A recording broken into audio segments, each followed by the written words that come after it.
I talked a little bit about this on my live stream the other night on dlive.tv/Vincent James. If you're not following over there, go follow to get notified for when I am live streaming. There will be a follow button up at the top right-hand corner, and the replays will be temporarily available for you on DLive and then permanently available for you on either Subscribestar or Patreon. So if you'd like to subscribe over there to support, all the links are in the description below the video that you're watching right now. But we talked about the coordinated attack on Telegram, and they are attacking Telegram hard. There was a research paper that was recently published just a few days ago, and the research paper was entitled "What They Do in the Shadows: Examining the Far-Right Network on Telegram." It was a very long research paper, and I can't believe I missed this part.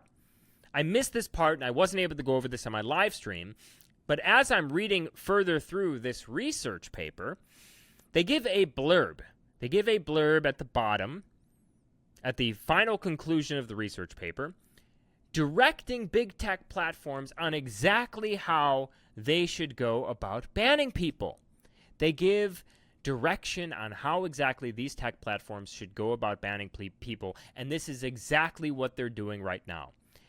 So the academic community, the mainstream media, they're all coming after Telegram right now. Now, before we get to that, I just want to give a brief history, recent history, of the coordinated attacks on these alternative platforms. We have BitChute from Hope Not Hate. We also have Time Magazine attacking DLive, and specifically Nick Fuentes. We're going to get to that next. But I want to read through this Time Magazine article first about Nick Fuentes. We're going to respond to just the first couple of excerpts from this article and then go on to Hope Not Hate, BitChute, and then finally Telegram and show you that blurb that many of you definitely need to see. But before we get into any of that, though, I'd just like to remind you to check out the links in the description below and go to either preparewithvincent.com or waterwithvincent.com. I get a substantial portion of every order. You can get $100 off of this 4-week food supply. This 4-week food supply is actually cheaper than 4 weeks of food at your local grocery store. 284 servings. The 1-week food supply is up on the site and ready to order as well.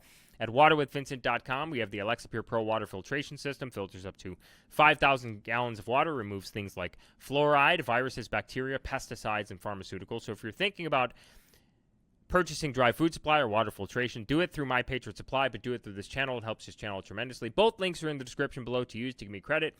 Preparewithvincent.com and waterwithvincent.com. So let's get to this Time Magazine article here. I'll bring it up for you. How far-right personalities and conspiracy theorists are cashing in on the pandemic online. I'm only going to spend a moment on this because I really want to get to Telegram here. But they say on the evening of February 6th, as U.S. news networks reported the death of a doctor in Wuhan, China, who had warned of a deadly new virus, thousands of Americans were tuning into a different kind of a show. The good news is, I heard actually that you can't get this if you're white. Nick Fuentes, a far-right political commentator, told viewers on his America First channel on the streaming platform DLive, "You're only really susceptible to this virus if you're Asian," Fuentes continued. "I think we'll be okay." And he said this on February 6th as well. I think it was maybe February 6th.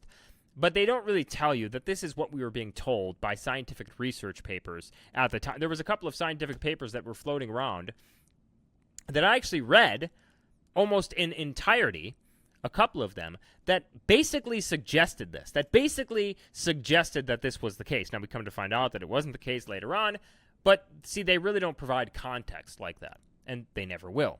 It goes on. It says Fuentes, 22, a prolific podcaster who on his show has compared the Holocaust to a cookie baking operation, which was a joke, argued that the segregation of black Americans was better for them, and that the First Amendment was not written for Muslims.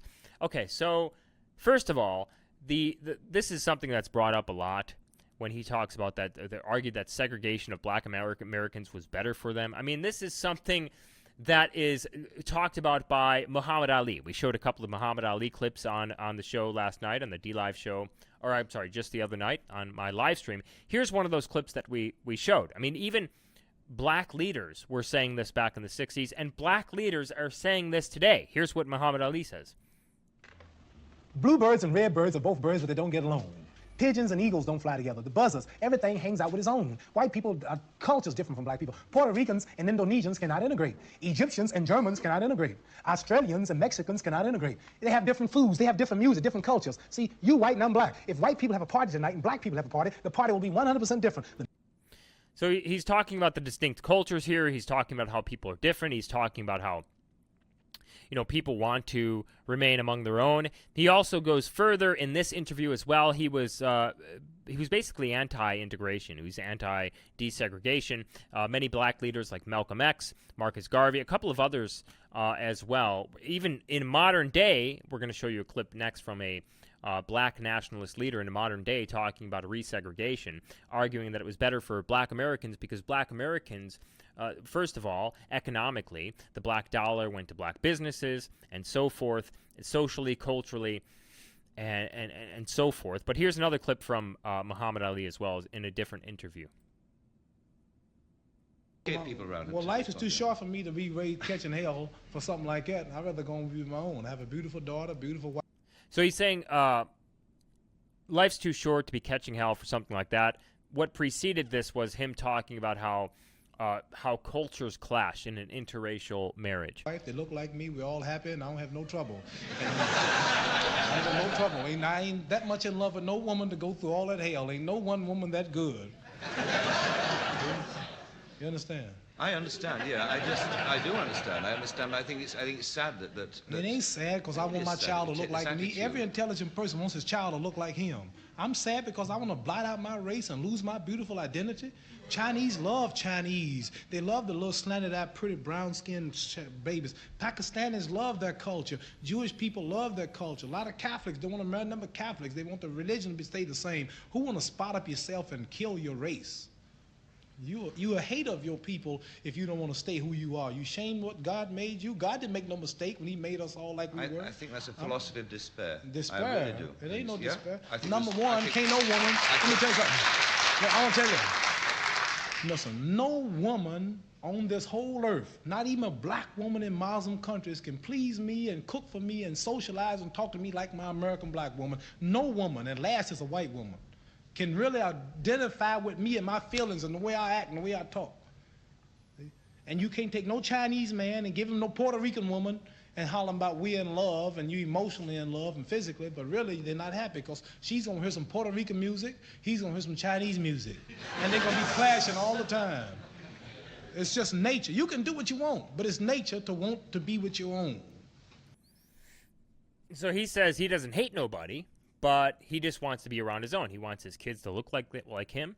And this is something that Nick Fuentes has said before, but, he can't get away with saying things like this today or even back then because he's white. And this is where the whole black privilege thing that I've talked about before comes in. I mean, in basically every way, blacks have more privilege than white Americans do. So Malcolm X talked about this as well. On October 11th, 1963, Malcolm X gave a speech at the University of California, Berkeley, in which he outlined the philosophy of black nationalism as promoted by the Nation of Islam and has declared racial separatism as the best approach to the problems facing black America. Now, you might say, well, this was in the 60s, Vince. This was in the 60s, and no one really thinks like this any longer. Well, that's not the case. Many black leaders, in fact, I think there are more black leaders in America, prominent black leaders in America that think like this than there are prominent black leaders in America that don't think like this. Here's one of the leaders of a very large black nationalist militia, which has marched in the streets many different times, more recently in Stone Mountain, I believe, in Georgia. And the media didn't cover this because it would destroy their entire narrative. The media doesn't want people to know that black nationalism is more prevalent than white nationalism. The media doesn't want you to know, just like they don't share the per 100,000 rate from the SPLC organization, a far-left organization, which shows that black Americans are far more likely to be in a, quote, hate group than white Americans are, and a black nationalist group especially. This black nationalist leader comes out and he says, this was just from like a month ago or a couple of months ago, he comes out and he says in one of these giant marches that the media said nothing about or showed nothing about, he says that he wants resegregation and that a lot of other black leaders want resegregation. He says, we'll take Texas. I'm sure a lot of you probably remember this clip. Let's play this now. the whole 9 yards, and then become the backbone for the military for a new black nation. What is the solution to all of this? And that's the last The solution is very simple. We file a Declaration of Liberation, declaring every African American descendant of slavery a political prisoner here in the United States, and that was affected by the Portuguese slave trade. And then after that, the United States has a choice. Either A, carve us a piece of land out here, we'll take Texas and let us do our own thing, or don't stop us when we exodus out of here and go somewhere where they will give us our own land to build our own nation. What is your name and what is the... I'm the official Grandmaster Jay. I created the NFAC. All right, and how long have the organization been in existence? We don't give that information out. Just how we'll tell you this, we're all ex-military. We're all very disciplined. That part's not true, because if you recall, during their latest march, one of these black nationalist members shot themselves in the leg. I think shot themselves and then shot another person, if I'm not mistaken. But anyway, not to spend too much time on that, we also have another part of the more recent history of the media and academics coming after alternative media platforms. BitChute is another one of these. And this was from Hope Not Hate, and they said, BitChute platforming hate and terror in the UK. Platforming hate and terror in the UK. So they're coming after BitChute, they're coming after DLive, and now, for the moment that you've all been waiting for, Telegram. Telegram. This is very important. This came out just a few days ago on, what was this, published August 20th, published online August 20th of 2020, so a little while ago. What they do in the shadows, examining the far-right networks on Telegram. The abstract is, the present paper contributes to the research on the activities of far-right actors on social media by examining the interconnections between far-right actors and groups on the Telegram platform using network analysis. The far-right network observed on Telegram is highly decentralized, similarly to the far-right networks found on other social media platforms. The network is divided mostly along the ideological and national lines, with the communities related to 4chan image board and Donald Trump's supporters being the most influential. The analysis of the network evolution shows that the start of its explosive growth coincides in time with the mass bans of far-right actors on mainstream social media platforms. The observed patterns of network evolution suggest that the simultaneous migration of these actors to Telegram has allowed them to swiftly recreate their connections and gain prominence in the network, thus casting doubt on the effectiveness of deplatforming for curbing the influence of far-right and extremist actors. Now, I read through the entire paper today, and one thing that I did not notice was a very important part of this paper. And what they say, I think it's toward the bottom here. It's right here. Here it is. So let me go ahead and zoom right in on this so that you guys can all see this. We propose that outright bans of extremist users and groups might not be the best way to curb their influence and prevent users' radicalization. Bans that are administered gradually and applied to few actors at a time might be a better solution. They would hamper the coordination abilities of the banned users and groups, making it harder for them to recreate the structures that existed on the older platforms and instantly become dominant on the new ones. Furthermore, alternative measures could be used to limit their reach, i.e. new posts from the users who had published extremist content before might be downgraded by social media algorithms so fewer people see them. Temporary bans on sharing and or commenting on the posts written by such users can be introduced. We argue that more research into the effects of bans and their alternatives is necessary to establish which measures work best to not just limit the reach of extremist actors in short term, but curb the radicalization of their audiences in the long run. So what did YouTube do to me? What has YouTube done to many others? Well, YouTube first and foremost, they demonetized me in June of 2019. Completely swept away the majority of the income that I was making on YouTube. So I went to go out and get my own third-party ads to continue the career on YouTube, to continue spreading the word as well, more importantly. But after the demonetization, what else did YouTube do to my channel? Well, I went from 70 to 100,000 views a video, millions of views on other videos. I think I had 50 million views on YouTube. 50 million views, I think, was the total. 50 million views. That quickly, within a matter of just a couple of weeks, went to struggling to even get 40,000 views a video, then 30,000 views a video, then 20,000 views a video, then 15,000 views a video, while gaining in subscribers. Reached 300,000 subscribers. Back then, before the demonetization, I was reaching thousands of subscribers a day. I was going to surpass Tim Pool before he went on Joe Rogan and before I got demonetized shortly after that. People wanted to see my content. There was an audience for the content. They wanted to see my content.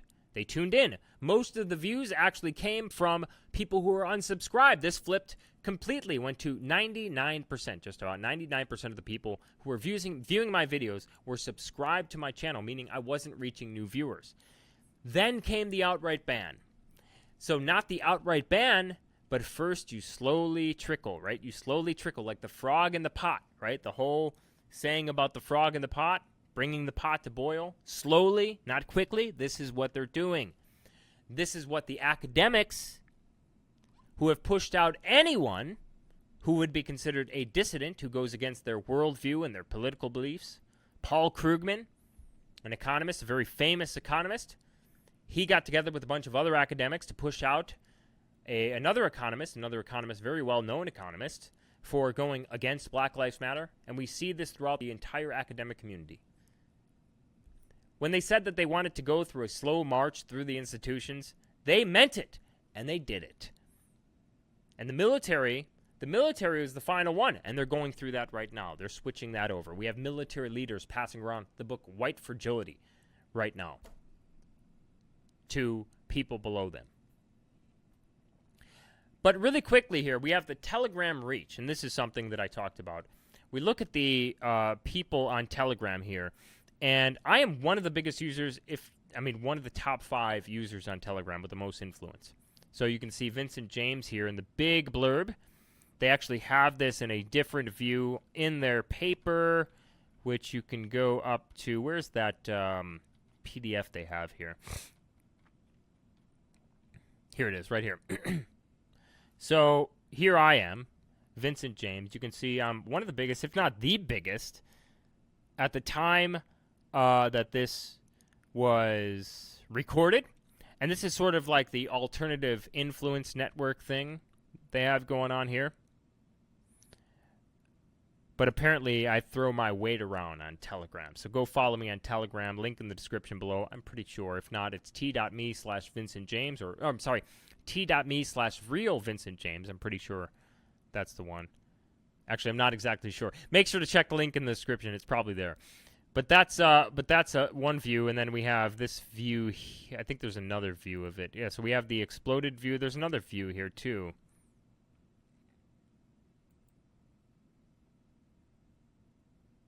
I don't know. There's some other exploded view that I had up here. Maybe I have it here. Let me see. Oh yeah, it's this one here. This one.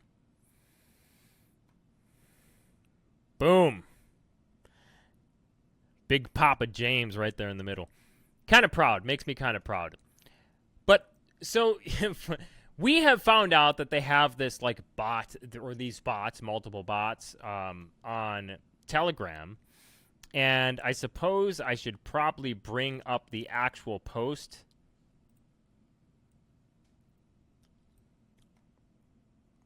Let me see if I can do this without, like, exposing people. But it says this is from the ICMS. It's so hard to see.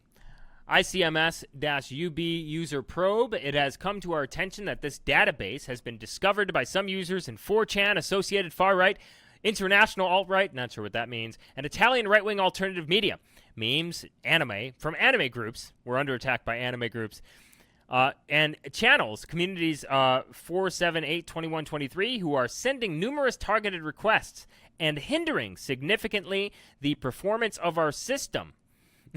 It's so funny. It's so funny. They give their contact information, too, at the bottom of this, which is even more hilarious. But let me see if I can figure out what the hell they're talking about as far as, like, numbers 4, 7. What is the... I'm sure that there's like corresponding numbers in their article here.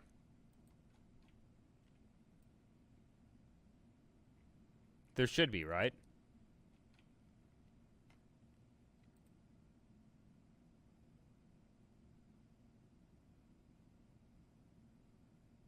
What did they say? 478 21 23? 478 21 23? Yeah, I don't know. It doesn't really look like those are the correct corresponding numbers. Anyway. So that is Telegram giving the big tech platforms the exact recipe on how to ban users from their tech platforms. This must end. This has to end.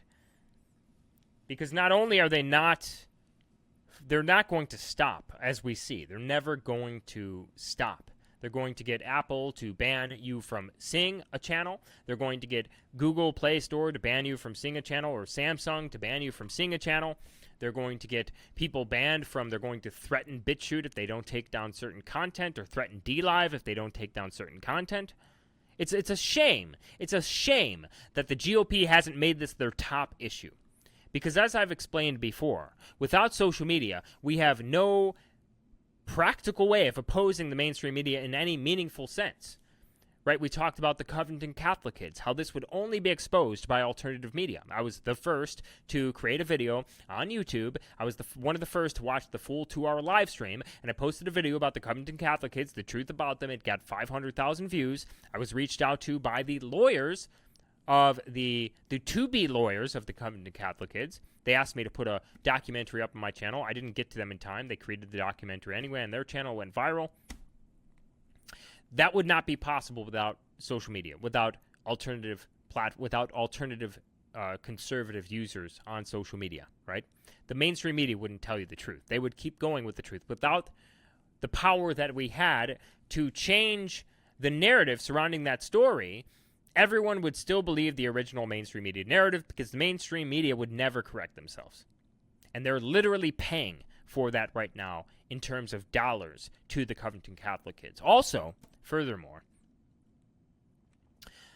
if we look at other stories like the document that just came out in George Floyd, where the Hennepin County medical examiner said that under any other circumstances, George Floyd, his death would have been ruled an overdose of fentanyl, because he had many more times the lethal dose of fentanyl in his system, and he probably swallowed the drugs. Like documents like those being shared by prominent conservative users on major social media platforms, those documents would not be shared by mainstream media journalists.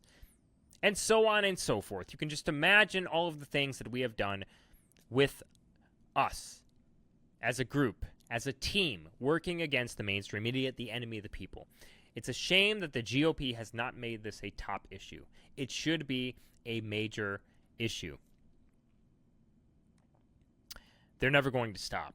They're going to keep coming after us on these alternative platforms. It's never enough that they get their big tech buddies to ban us. It's going to proceed until we are banned from having our own bank account. People, this is happening to people right now. People can't use Uber. People can't use Uber Eats. People can't drive for Uber. If they were working for Uber or DoorDash or one of these, they can't work for them any longer. They can't have a bank account. It's a shame that China is more in favor of free speech in America than American corporations. And this is also something that a lot of people have to realize. We look at DLive, we look at some of these other platforms. They're allowing a lot of other users to talk about certain things on their platforms, when big tech, American corporations who are run by Americans in America, have no tolerance for any sort of speech that goes directly against or contrasts their political worldview.